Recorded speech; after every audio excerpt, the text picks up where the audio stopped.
Hey everybody, my name is Andrew McCormick and I am a middle school and high school art teacher in Cedar Falls, Iowa. And over the past semester, 2 or 3 months, I've been involved in coordinating, running, stocking a makerspace in our junior high. So I want to talk just a little bit about my teaching approach to this space. It really is about the same as how I run my classroom. I'd have to say the biggest thing, the way that I run this makerspace is a little bit hands-off. I want the kids to solve their own problems. I want to have them come up with their own projects. I always tell the kids when they come in, this is not a classroom per se, and I am not your teacher per se, in that I will not tell you exactly what I want you to do. I want you to have some creativity. I want you to think about what do I want to make, and then what are the tools that we have that can get that job done. Who are the people that I can collaborate with that can get that job done? And that has really been the approach that I've taken with the Makerspace, but it's also the approach that I've taken with my classroom as I do a modified choice-based education and STEAM education. Now, with that, I want to just talk about how our Makerspace is run. It is not just an extension of my classroom, although sometimes it does kind of feel like that because I'm one of the few teachers in the building that's like really into it and sees the possibility of it.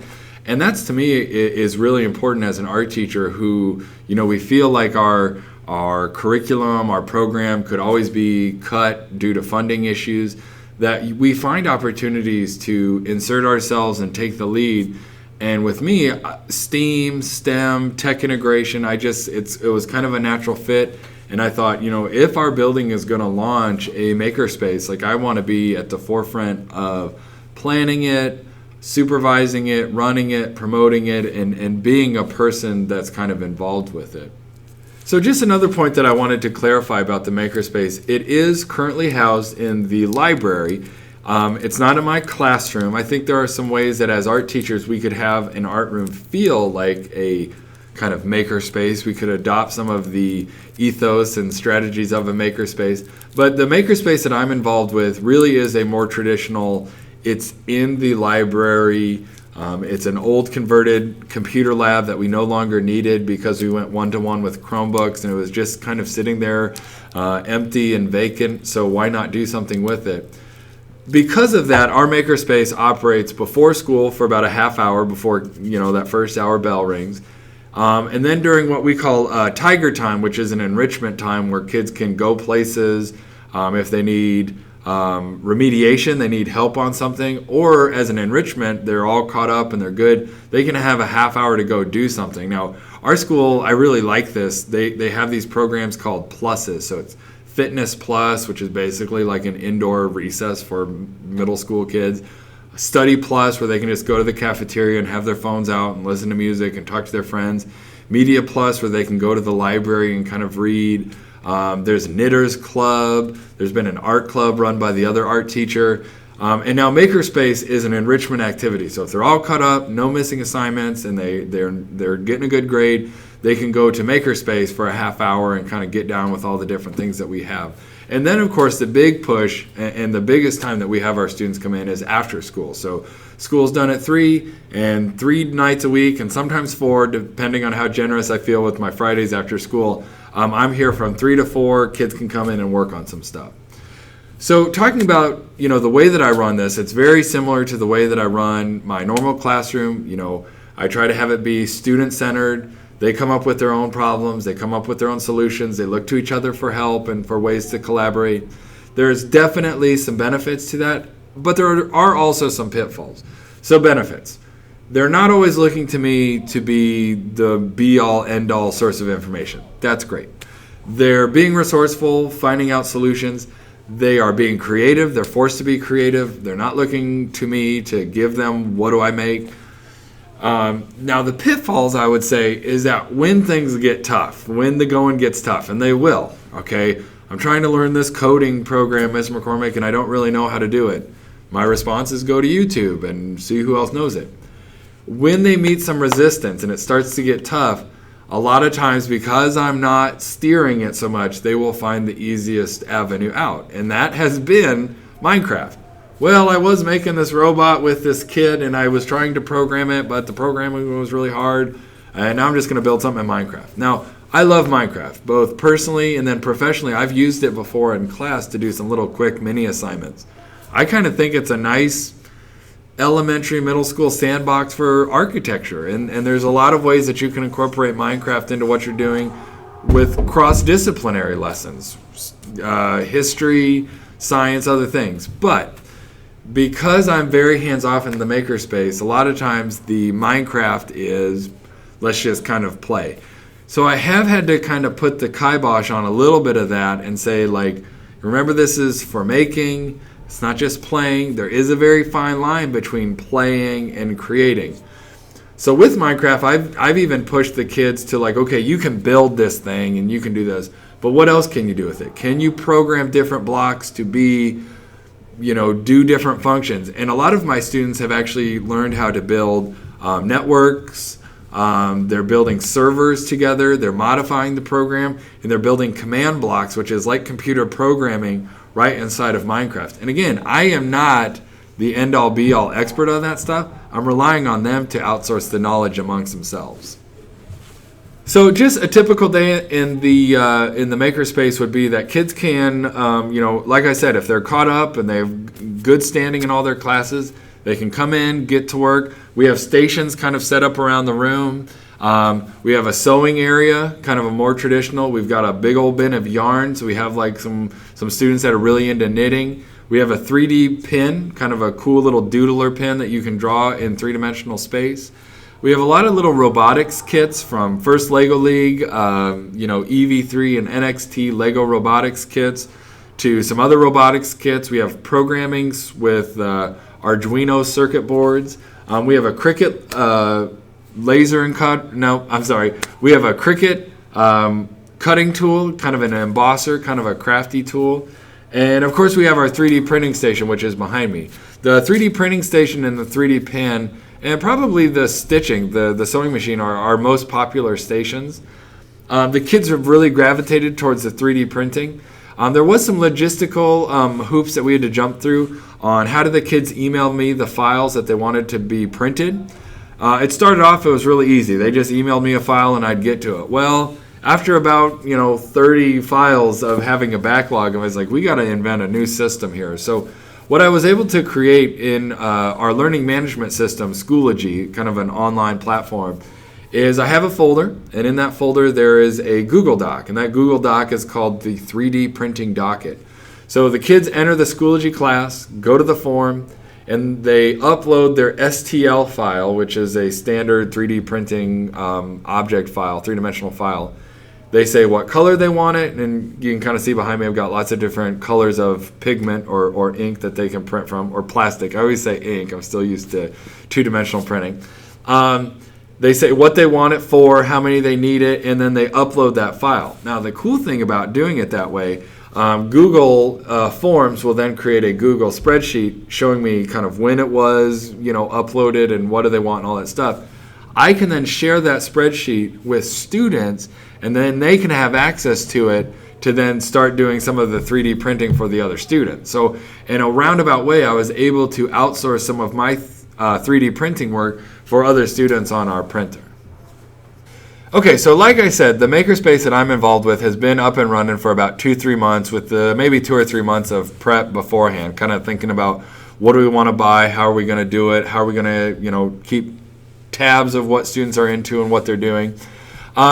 If you are thinking about starting up a makerspace or making your art room feel a little bit more makerspacey, kind of borrowing some of the ideas of a makerspace, I can definitely give you some advice on it, some things that we've learned. I like to tell people that, me and this other guy who have kind of started it with our own blood, sweat, and tears, it's like we're building the airplane while it's in the sky flying. Like we're learning as we go, we're making mistakes, and we're constantly improving. So that's one of my bits of advice, is just go for it. Like, don't wait until you're quote unquote ready, because you're probably never going to be ready. I know of other maker spaces in town who they say they're a makerspace and they say they've got stuff, and sure, they have a 3D printer and they've got a green screen and they've got some video equipment. But until you open your doors and you start having students in and students using the stuff, you are not a makerspace. You are just a room that has some equipment, And that has been a little frustrating for me as I've seen other makerspaces like wait and wait and wait. Like at some point, like you just got to do it. Now, that being said, there's a bit of advice that I've learned, which is start fast, do it, but also start slow. And here's what I mean by that. A makerspace is not just a collection of equipment, and it's actually easy to think about buying this equipment. You write a grant, you have some, parent group that'll fund this stuff. You can get the equipment to get started, but it's the maintenance, it's the long term, it's the slow game. Like, how are you going to replace things? How are you going to build interest? So, start fast, do it, get it going, learn, but at the same time, have a strategic vision of who do we go to for money when we need things, when things run out.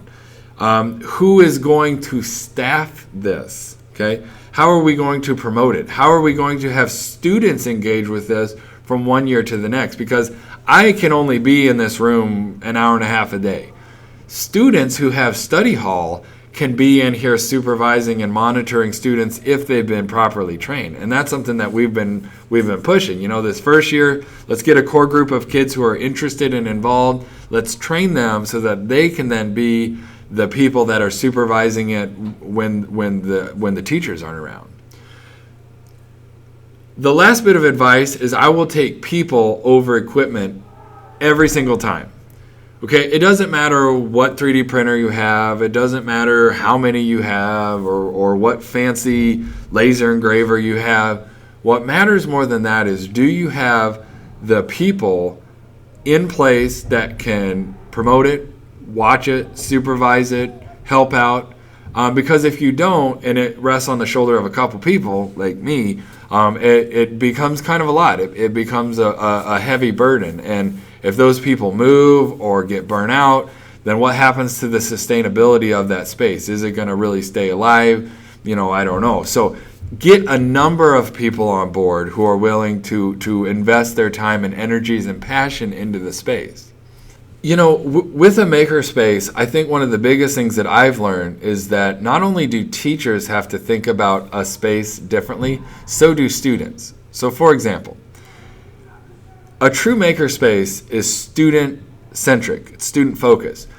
When students are excited about learning, whether it's about art or engineering, robotics, coding, they are going to be exuberant and loud and boisterous. This is not a quiet space, even though it is a room in a library.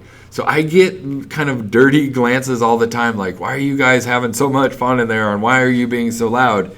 And there's some front loading, I think, that has to happen with your staff and with your teachers and administrators that you say, like, listen, this space is going to be a little messy at times, a little chaotic at times. It's going to be loud, it's going to be fun, and kids are going to really enjoy it. Now, the kids have taken a while to get used to that, but they're pretty much on board. At first, they're like, you mean like you're not going to tell us what to do and we get to be creative and have fun and, make little robots that play loud music? Yeah, that's totally fine.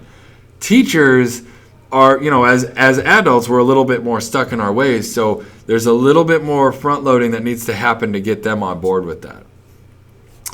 Okay, so let's say you don't have a space that you could convert into a makerspace per se, and you want to think about some ways of integrating the ideas of a makerspace into a more traditional way of teaching or into your classroom.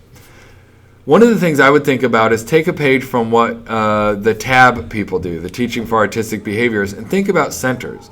So maybe it's not realistic to have a 3D printer always out in your classroom, but maybe you do one project and you bust out the 3D printer, or you teach 3D design with some kind of free software like Tinkercad, 123D Design, and you can even outsource the printing to somewhere else, right? You could go to your local education agency, you could send it to community people who have a 3D printer. You don't have to have everything to have the ethos of being a tinkerer, a player. So you could have a knitting station, and you could have that out for a while, then put it away, replace it with a 3D pen area, replace it with some robotics, replace it with some coding, some programming. I think as art teachers, the more that we incorporate other things into what we do, so like I said, coding, robotics, it only shows how valuable we are as teachers in the building. There's a big debate going on about STEM versus STEAM. And the STEM people don't like it when we art teachers say, but you need that creativity, you need that art piece in there.